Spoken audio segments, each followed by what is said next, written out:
ओमा चण्डाला प्रतिहतरयो यस्य प्रेम प्रवाहो लोकातीतोऽप्यहनजहो लोककल्याणमार्गम् त्रैलोक्येऽप्यप्रतिममहिमा जानकी प्राणबन्धो भक्त्या ज्ञानमृतवरवपु सीतया योगी रामः स्तब्धीकृत्य प्रलयकलितं वाहवोत्थं महान्तं हित्वा रात्रिं प्रकृतिसहजाम् अन्धतामीस्त्रमिश्रम् गीतं शान्तं मधुरमपि यः सिंहनादं जगर्ज सोऽयं जात प्रथितपुरुषो रामकृष्णस्त्विदानीं जय जय रामकृष्णो वाञ्छाकल्पतरु जय जय भगवान् जगतेर गुरु जय जय गुरुमाता जगत जननी रामकृष्ण भक्तिदात्री चैतन्यदायिनी जय जय रामकृष्ण इष्ट गोष्ठीगण সবার চরণ রেণু মাগে অধম। শ্রী ভগবানের অশেষ কৃপায় আবার আমরা সমবেত হয়েছি শ্রী শ্রী রামকৃষ্ণ পুঁথি থেকে পাঠ এবং আলোচনার উদ্দেশ্য নিয়ে। আমাদের আজকের আলোচনা যে অধ্যায় থেকে পড়া হচ্ছে সেই অধ্যায়ের নাম হচ্ছে ভক্তের ভজনা ও অধরের ঘরে মহোৎসব। আগের দিন আমরা গোলাপ মা তিনি আসাতে তার গল্প আমরা বলেছি, গোলাপ মা সম্পর্কে এই ঘটনা আমরা কিছু কিছু ঘটনা বলেছিলাম। আর আজকে নিত্য নিরঞ্জনের আসার ঘটনা আগের দিন বলা হয়েছিল, তার মধ্যে গোলাপ মার একটি সম্পর্কে এসেছিল। ঠাকুর বলেছিলেন নিত্য নিরঞ্জন বসে আছে, সে রামচন্দ্রের অবতার এবং সে তীর ধনুক নিয়ে খেলা করছেন। যখন নিত্য নিরঞ্জন এলেন তখন গোলাপ মা তাকে প্রশ্নটি করেন। তিনি তাকে বলেছিলেন, কুতূহলে গোলাপ মা জিজ্ঞাসিলতায়, নিরঞ্জন এতক্ষণ আছিলা কোথায়?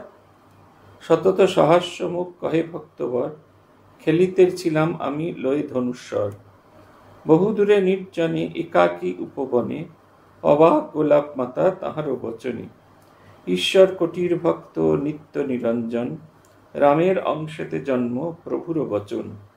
লক্ষণ তাহার লেখা তাহার স্বভাবে, বড় প্রিয় অস্ত্রশস্ত্র সসরস গান্ডিবে।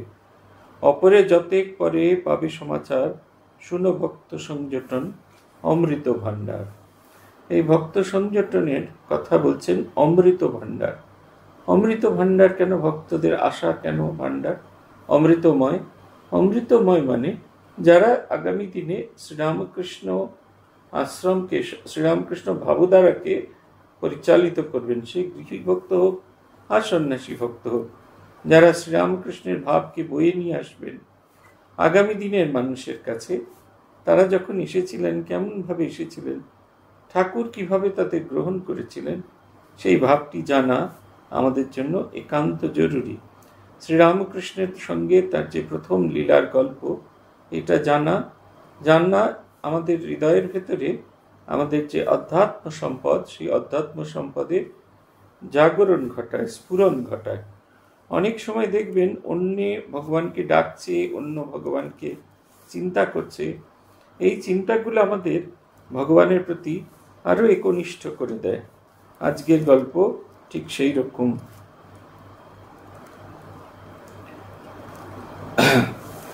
আর দিন শ্রীমন্দিরে প্রভুদেব রায়, বড়ই চঞ্চল বেলা প্রহরেক প্রায়।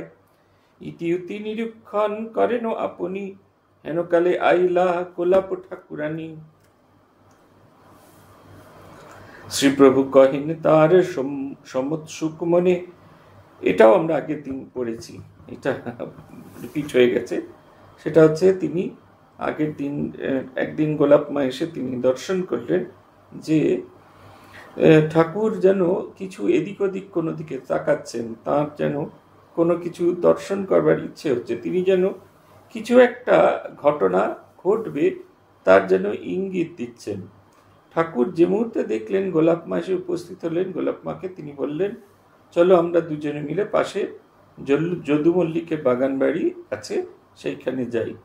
আপনারা যারা দক্ষিণেশ্বর গিয়েছেন, এখন যে পথ দিয়ে দক্ষিণেশ্বরের মধ্যে ঢুকতে দেয়, সেই দক্ষিণেশ্বরের সেই পথটি ওই একটি পুকুর ধারে বাসন মাজার যে পুকুর আছে, সেই পুকুরের পাশ দিয়ে যে রাস্তা, ওই রাস্তা যেখানে গিয়ে শেষ হচ্ছে সেটা সেই দক্ষিণেশ্বর মন্দিরের পর যে বাড়িটা শুরু হচ্ছে সেটি হচ্ছে যদু মল্লিকের বাগান বাড়ি।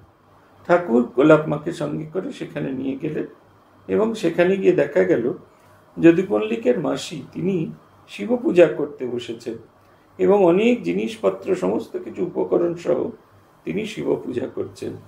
যখনই তিনি চিন্তা করছেন যে শিবের কথা, তাকে পূজা করবেন, তাকে নিবেদন করবেন, তখনই তার শ্রীরামকৃষ্ণের কথা মনে পড়ছে এবং যত তিনি শ্রীরামকৃষ্ণের কথা মনে পড়ছেন তত কিছুতেই তিনি আর শিব পূজায় মন দিতে পারছেন না। এমনই অবস্থায় ঠাকুর সেখানে গিয়ে উপস্থিত হলেন। শুধু তাই নয়, ঠাকুরকে দেখে শিবস্বরূপ বলে মনে হচ্ছিল।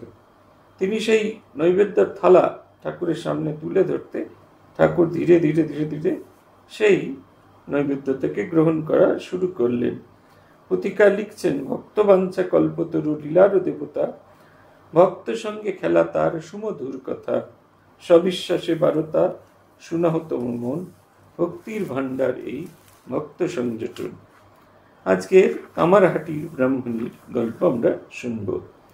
কামারহাটির সেই বৃদ্ধক ব্রাহ্মণী, প্রভুর প্রদত্ত নাম গোপাল ও জননী, এমনি নাম তার অঘোরমণি দেবী। গোপালের মা বলে ভক্তগণে বলে, আজন্ম কাটিল যার সুরধুনি তুলে।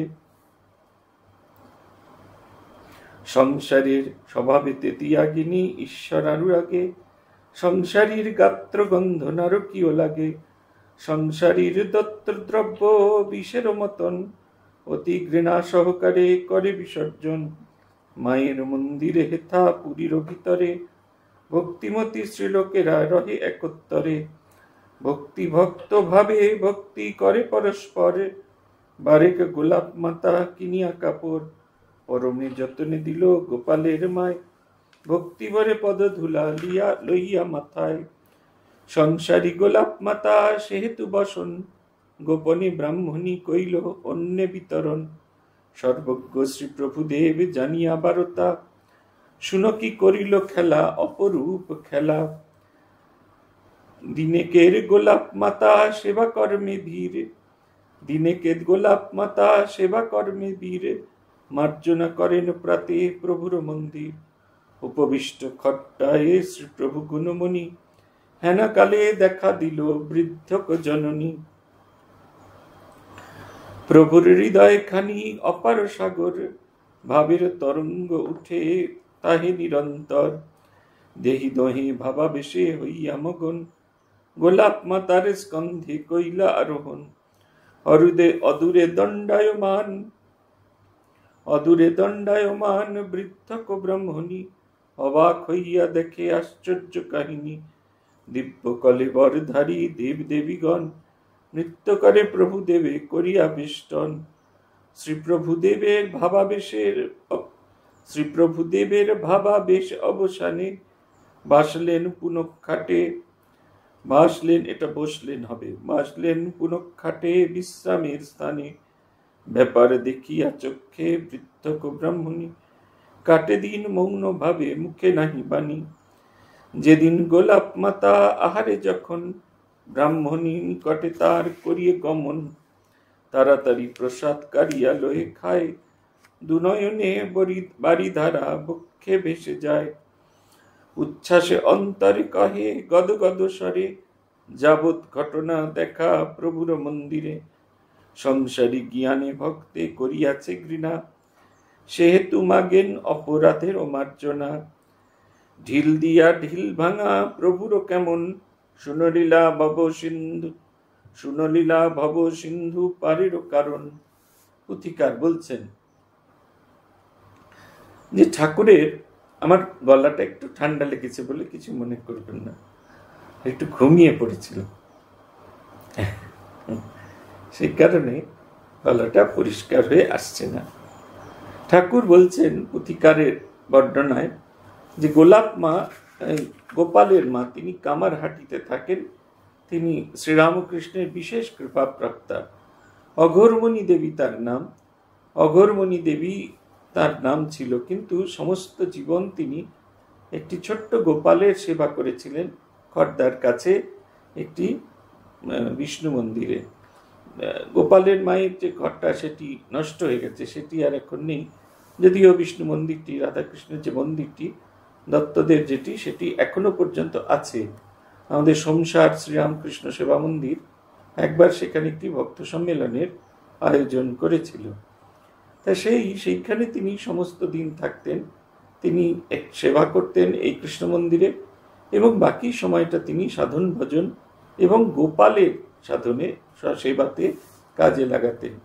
তিনি দেখতেন তার ঘরের সেই ছোট্ট যে গোপাল, সে যেন জীবন্ত জাগ্রত। আমাদের বর্ণনা আছে স্বামীজি সেই ঘরে গিয়েছিলেন, এবং অনেক পরে বিরজানন্দজিও সেখানে গিয়েছিলেন। তাদের মনে হয়েছিল যেন সমস্ত ঘর জুড়ে একেবারে সে আধ্যাত্মিকতা যেন একবারে আলোর মতো প্রজ্বলিত হয়ে আছে। সমস্ত ঘর যেন একদম সেই আধ্যাত্মিক তন্মাত্রায় ভরপুর। গোপালের মা অত্যন্ত গরিব মানুষ ছিলেন। তিনি তবু সেই গোপালের আহার্যের জন্য নানা রকম জিনিসপত্র সংগ্রহ করে এক জায়গায় রাখতেন। দত্তগিন্নীদের কাছে তার কিছু টাকা জমা ছিল, অলংকার বিক্রির কিছু টাকা, তার থেকে যে সুদ আসত, এবং তিনি ওই যে সেবাটি করতেন, এই তার দ্বারা তার দিন গুজরান চলে যেত। খুব সাধারণভাবে গঙ্গার দিকে মুখ করে তিনি থাকতেন, এবং ভক্তদের একটা প্রচ্ছন্ন অহংকার হয়, যারা আমরা এরকম আলাদা করে সাধন ভজন করি। সবার যে হয় তা নয়, কারুর কারুর এই প্রচ্ছন্ন অহংকার হয়।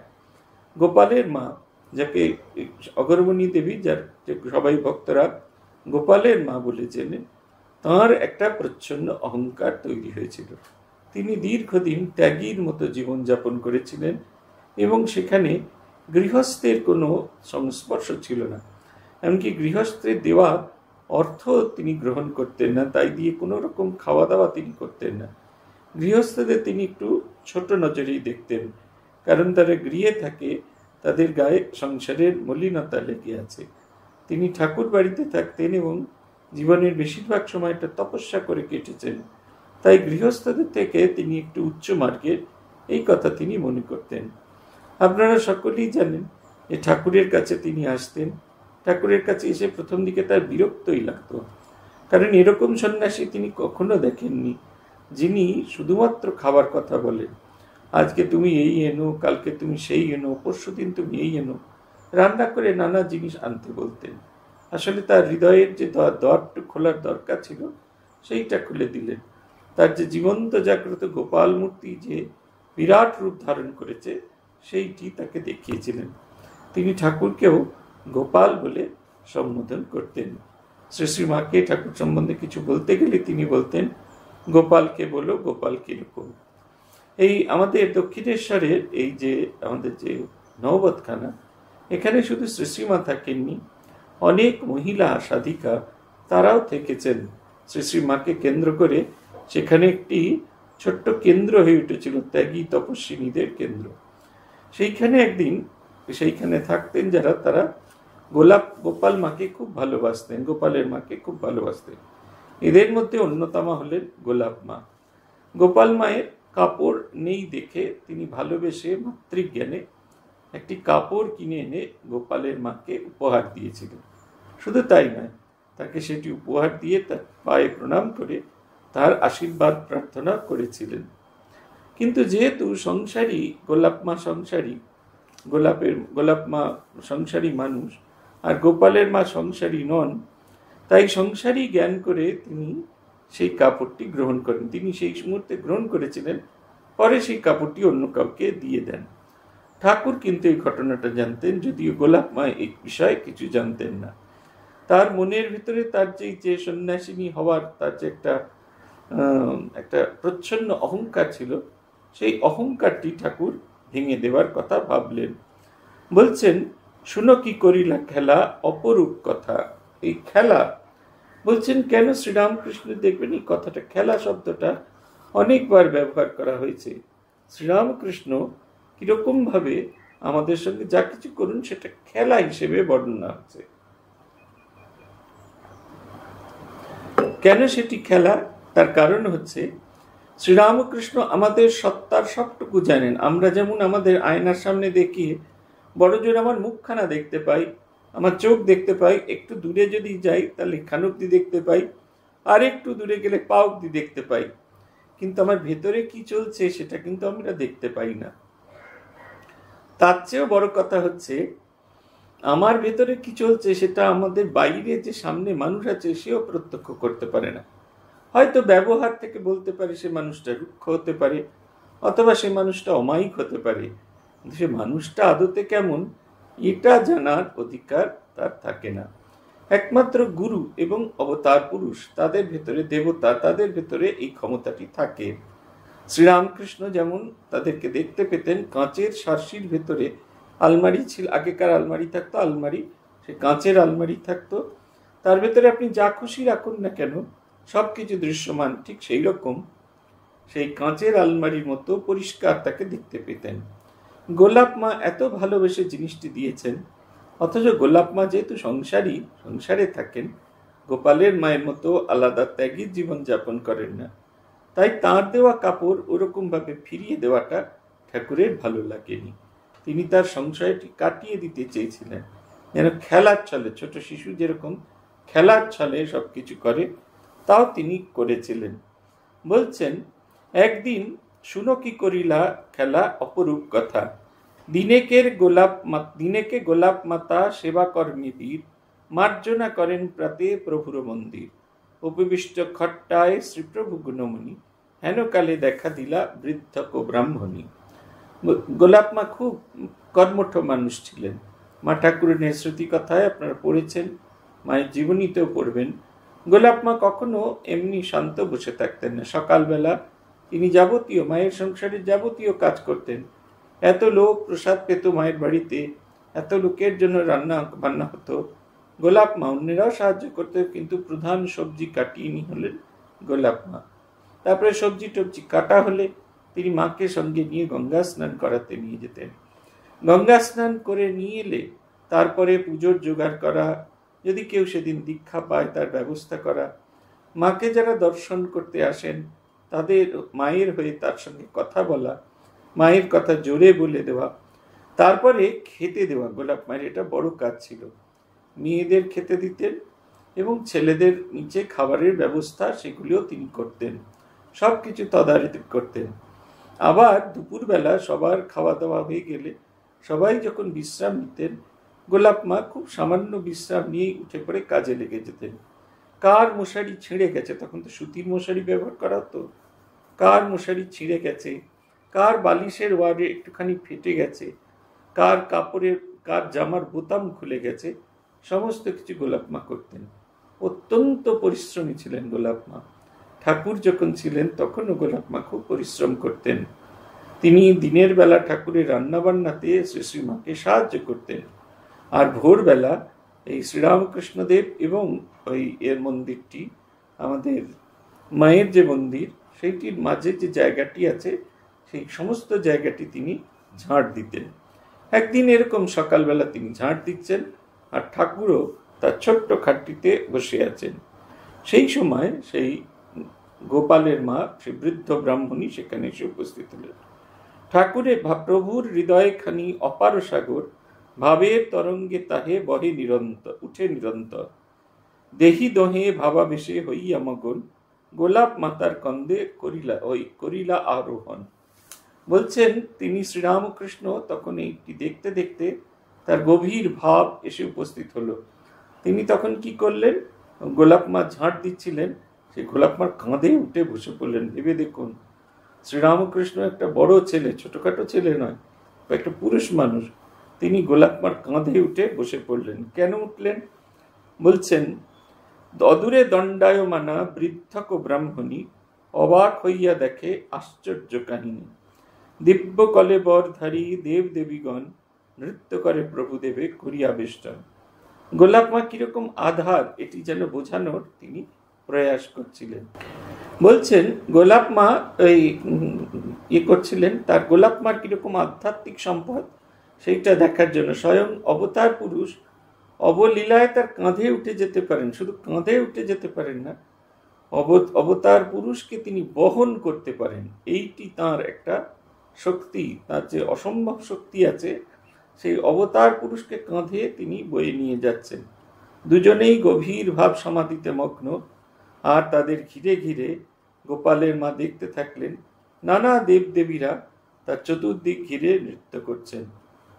গোলাপ মা হয়তো সংসারে থাকতে পারেন, তিনি যে উচ্চ আধ্যাত্মিক সম্পদশালিনী, এই প্রমাণটি গোপালের মায়ের কাছে দেখানোটা শ্রীরামকৃষ্ণের খুব জরুরি ছিল।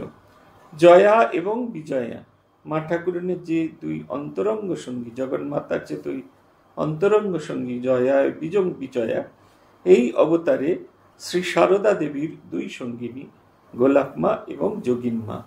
আমরা যখন পুজো করি তখন অবশ্যই মায়ের যখন অঙ্গ দেবতা আবরণ দেবতার পূজা করে, অন্যরা কে কি করে জানি না, কিন্তু আমি কল্পনা করি শ্রী শ্রী মায়ের অঙ্গ দেবতা হিসেবে যে দুটি ফুল দেওয়া হয়, একটি গোলাপ মায়ের প্রাপ্য এবং একটি যোগিন মায়ের প্রাপ্য।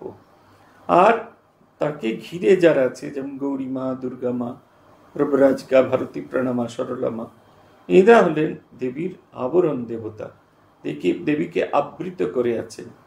ঠাকুর গোপালের মাকে এই ছবিটি দেখাতে চাইলেন যে গোলাপ মা সাধারণ নন, গৃহে থাকতে পারেন তিনি, কিন্তু তার ত্যাগ বৈরাগ্য কোনো অংশে কম নয়।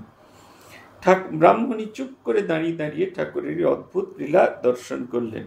তারপরে যেই একটু পরে ভাব অবসান হলো, আবার যেরকম গোলাপ মা ঝাড় দিচ্ছিলেন তিনি ঝাড় দিতে থাকলেন। ঠাকুর এসে তার খাটে বসে পড়লেন।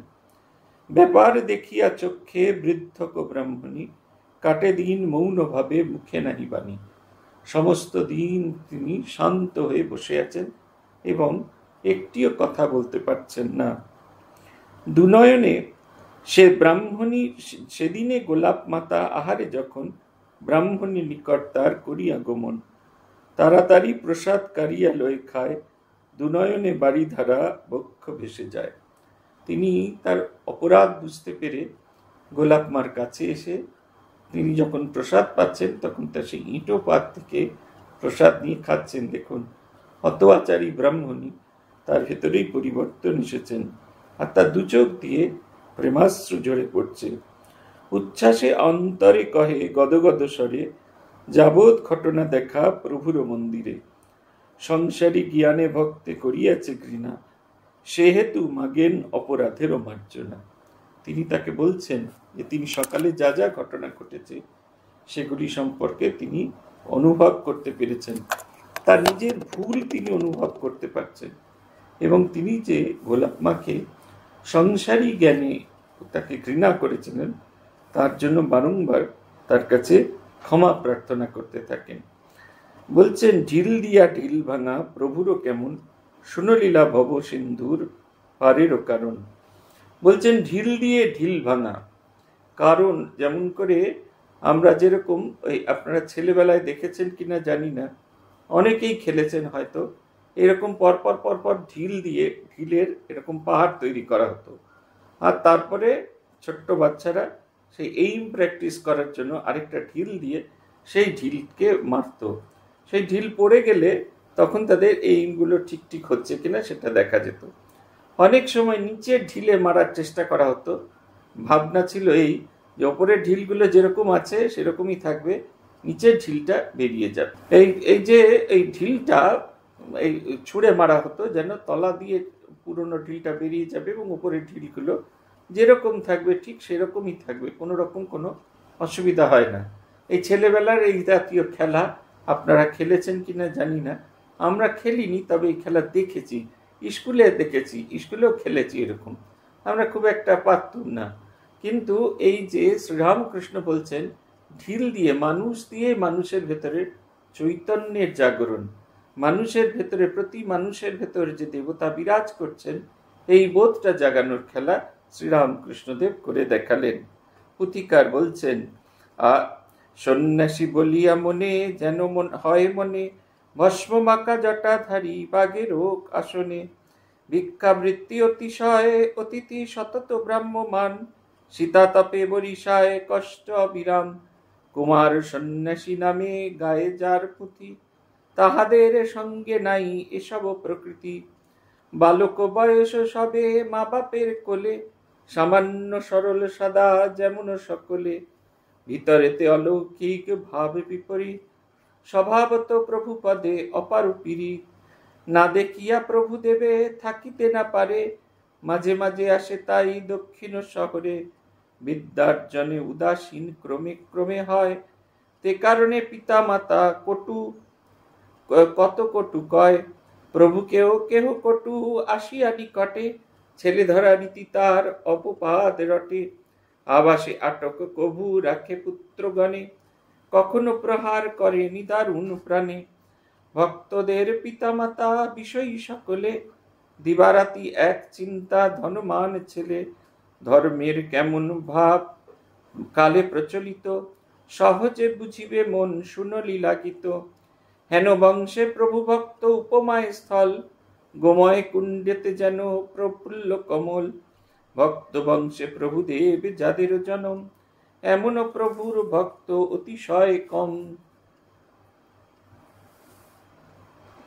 একমাত্র বলরাম বসু জমিদারে, বিষয় দ্বিতীয় তাহার মতো মেলা অতিভার, কুটুম বান্ধব ভক্ত আত্মীয় স্বজন, বহু পূর্বে বলিয়াছি যত বিবরণ, প্রভু ভক্ত চূড়ামণি তাহার শ্যালক, বাবুরাম নামে খ্যাত বয়সে বালক, বাবুরামে প্রভুদেব আপনি গোসাই, ভিক্ষা মাগিলেন তার জননীর ঠাঁই, ভক্তি মুখে নিজ বুঝে ভক্তির মরম, নন্দনে আনন্দ মনে কইল সমর্পণ। বলছেন সন্ন্যাসী বলে আমাদের যেরকম ধারণা থেকে থাকে যে এরকম হলে তিনি সন্ন্যাসী হন, এইরকমটি আমাদের একটা ধারণা ছিল যে সন্ন্যাসী এরকম হতে হবে, তার সেই বাকচালের উপর বসা থাকবে, তার সারা গা ভর্তি জটা এই ভস্ম মাখা থাকবে, মাথায় জটা থাকবে, এবং তিনি ভিক্ষাবৃত্তি অবলম্বন করবেন, এবং শীত এবং আতপ গরম এবং ঠান্ডা সমানভাবে তিনি সমানভাবে সেটাকে সেইভাবে সহ্য করবেন। আমাদেরও ছেলেবেলায় ওই রকম সন্ন্যাসীর কথাই ভাবনা চিন্তার মধ্যে ছিল। যখন ছোটবেলায় সাধুদের দেখতাম তখন ভাবতাম যে ওরকমই সাধু দেখব, কিন্তু রামকৃষ্ণ মিশন ভারত সেবাশ্রম সঙ্গে সাধু দেখে বা ইস্কনে সাধু দেখে কখনো আমাদের সেই কল্পনার সাথে মিলত না। অনেক বছর পরে, অনেক বছর প্রায় সন্ন্যাসের পরে যখন এই কেদার বদ্রী দর্শন করতে গেলাম তখন গিয়ে এরকম সাধু দেখলাম, এবং তারও পরে যখন কুম্ভ মেলায় গেলাম হরিদ্বারে, সেইখানে গিয়ে নিরঞ্জনী নির্বাণী আখাড়া ঘুরে ঘুরে সেইখানকার সাধুদের দেখতে থাকলাম।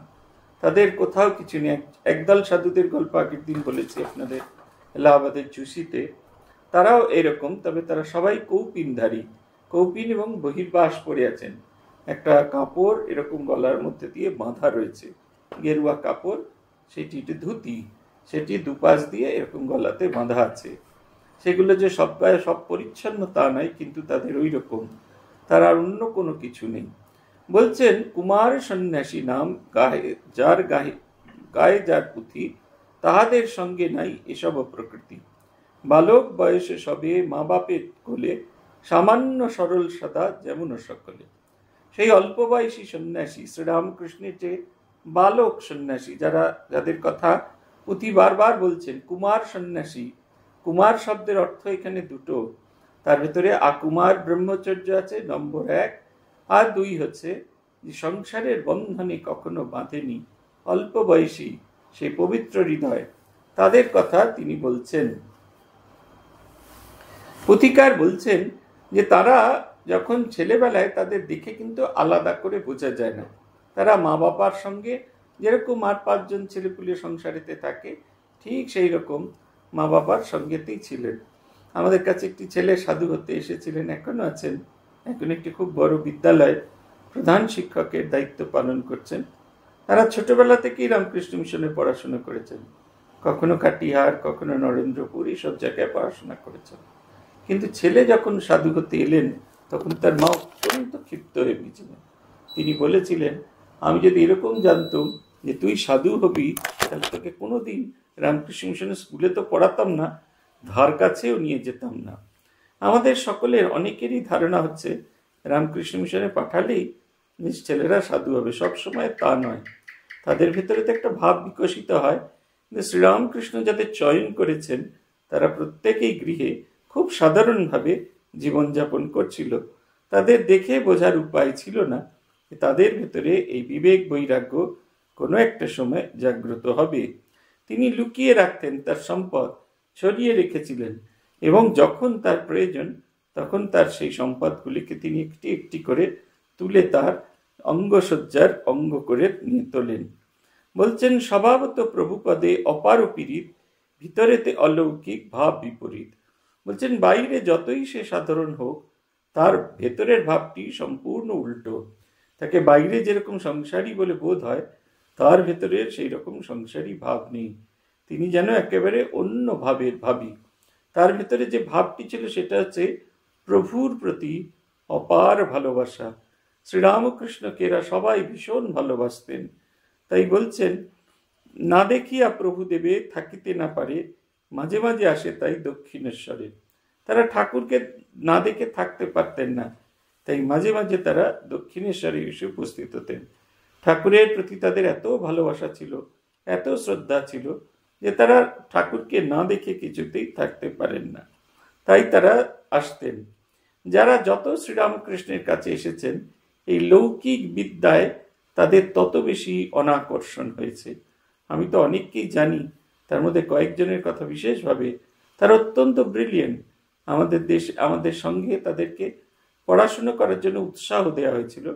তারা পড়াশুনো শেষ না করেই চলে আসেন এবং পরবর্তীকালে বেসিক পড়াশোনাটা করে এসেছিলেন। স্পেশালাইজেশন যেগুলো করছেন তারা অনেক সময় সাধু হয়ে এসে করেছেন। পূজ্যপাদ আত্মস্থানন্দজি মহারাজের জীবনের ঘটনা আছে। আত্মস্থানন্দজিকে মাধবানন্দজি বলেছিলেন, তুমি MA পড়ো, আমাদের নতুন কলেজ হচ্ছে বিদ্যা মন্দির, সেই কলেজে তোমাকে নেব, তোমাকে সেই কলেজের প্রিন্সিপাল হতে হবে। মহারাজ যথারীতি মাস্টার ডিগ্রি পড়তে শুরু করলেন এবং কাশীশ্বরণ এই আমাদের কেদার বাবা, তিনি এটার ভীষণ রকম বিরোধিতা করতে শুরু করলেন। বললেন, এসব পড়াশুনো করার দরকার নেই, সময় বয়ে যাচ্ছে, ওসব হলে পরে হবে। একদিন ওই রকম তিনি মধ্যরাত্রিরে স্বপ্ন দেখলেন যে তাকে কেদার বাবা মারতে তাড়া করছেন, আর তার আর বোধহয় সাধু হওয়া হচ্ছে না। এই দ্বন্দ্ব যখন তার সমস্ত রাত্রি চলল, পরের দিন ভোরবেলা খুব ভোরে শিয়ালদার কাছে, তিনি মাস্টার ডিগ্রি শেষ করার পর শিয়ালদার কাছে একটা ঘর ভাড়া নিয়ে স্টুডেন্টস হোমের মতো একটা ছোট্ট স্টুডেন্টস হোম খুলেছিলেন। সেখানে কিছু ছাত্রদের থাকার ব্যবস্থা ছিল। সেইখানের যে দায়িত্ব তাদের ভেতরে বড় ছেলে, তাকে সমস্ত দায়িত্বটি বুঝিয়ে খুব ভোরবেলা তিনি রওনা দিলেন শিয়ালদা থেকে বেলুড় মঠে। মাধবানন্দজি এসে মন্দিরে প্রণাম টনাম শেষ করে, মাধবানন্দজি দোতলায় থাকতেন, সেই ঘরের সামনে এসে অপেক্ষা করতে থাকলেন। মাধবানন্দজি মন্দির প্রণাম করতে যাবেন বলে দরজা খুলতেই আত্মস্থানজিকে দেখতে পেলেন। তাকে জিজ্ঞেস করলেন, তুই এত ভোরবেলা? বলছেন, মহারাজ চলে এলাম, ফিরিয়ে দেবেন না, ফিরিয়ে দিলে আর কোনোদিন আসা হবে না। এই বোধটা তাদের ভেতরে জাগে। বাহ্যিক তাদের দেখলে খুব সাধারণ মানুষ মনে হতো।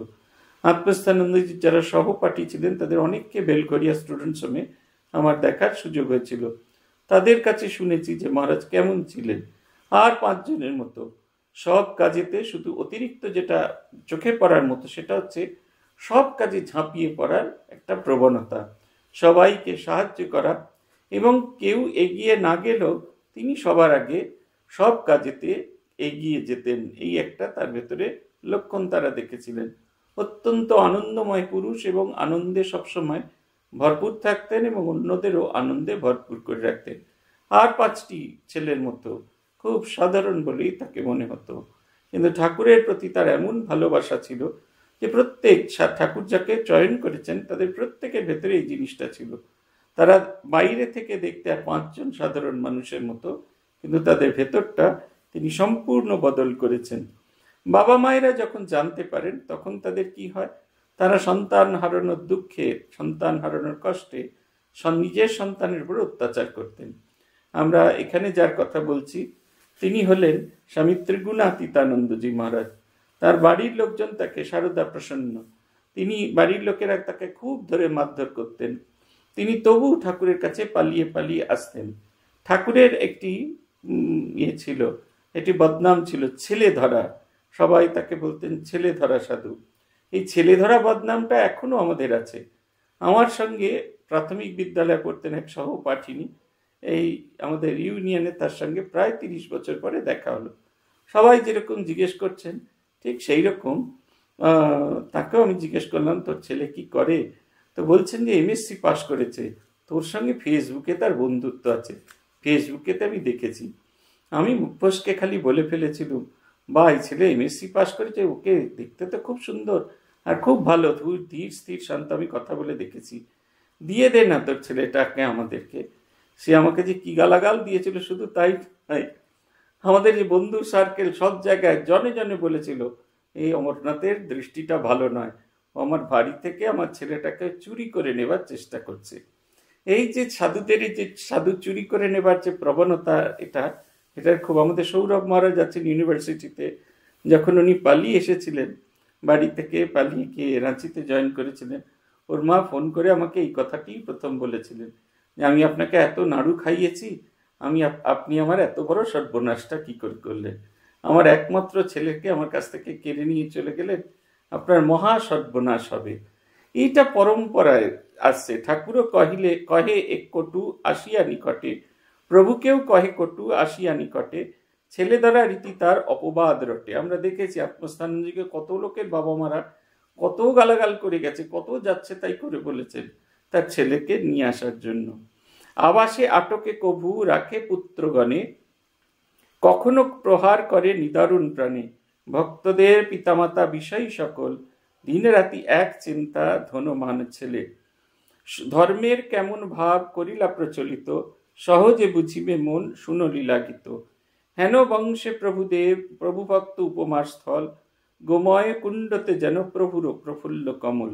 সেই সময় কলকাতার মানুষজনদের তাদের কথা বলছেন, তারা শুধুমাত্র নিজের পরিবার এবং নিজের সন্তান ভিন্ন আর অন্য কোনো কিছু দেখতে পেতেন না।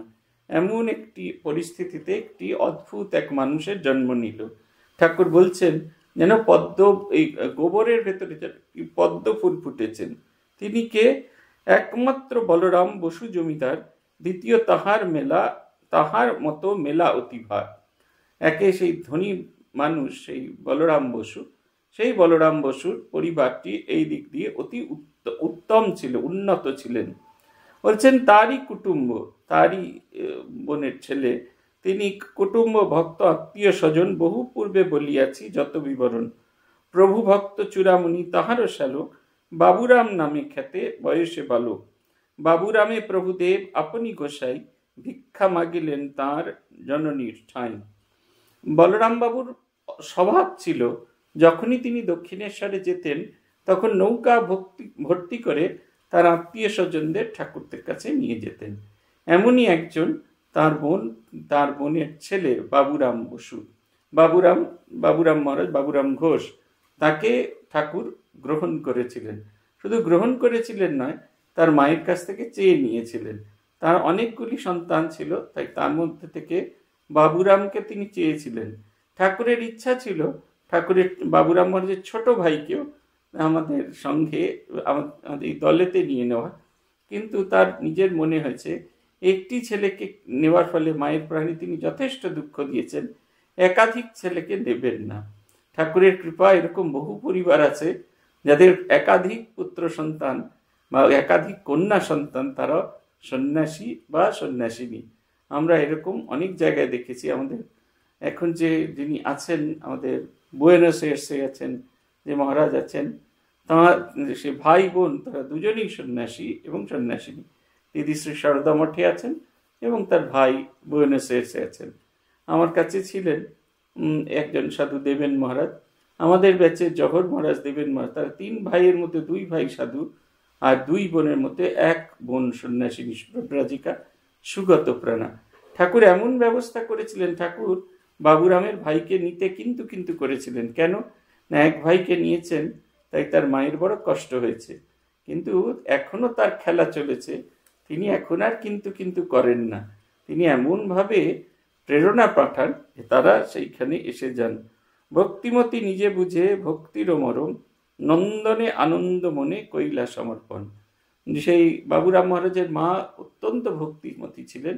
শ্রীরামকৃষ্ণ চাওয়া মাত্র তার আপন সন্তানকে শ্রীরামকৃষ্ণের পাদপদে দিয়ে দিয়েছেন। এরকম বাবা মা খুঁজে পাওয়া সত্যি এখন অনেক বিরল।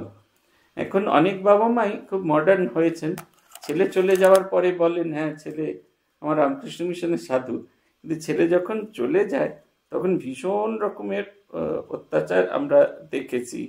একজনের কথা তো আমি জানি, আমি পুজো করতে যেতাম সেখানে, তিনি আমাকে খুব যাচ্ছে তাই করে বলেছিলেন যে কেন আমি যদি বেলুড় মঠ থেকে আসতাম, তাই বেলুড় মঠের সাধু, বিশেষ করে পূজনীয় স্বামী সহিতানন্দজি মহারাজ, তিনি যখন পিপিটিসি দেখতেন তার সময় বহু ছেলে তার কাছে আসতো এবং তার সেই ছাত্রদের প্রতি ভালোবাসার কারণে অনেকেই ঘর সংসার ছেড়ে সাধু হতে আসতো।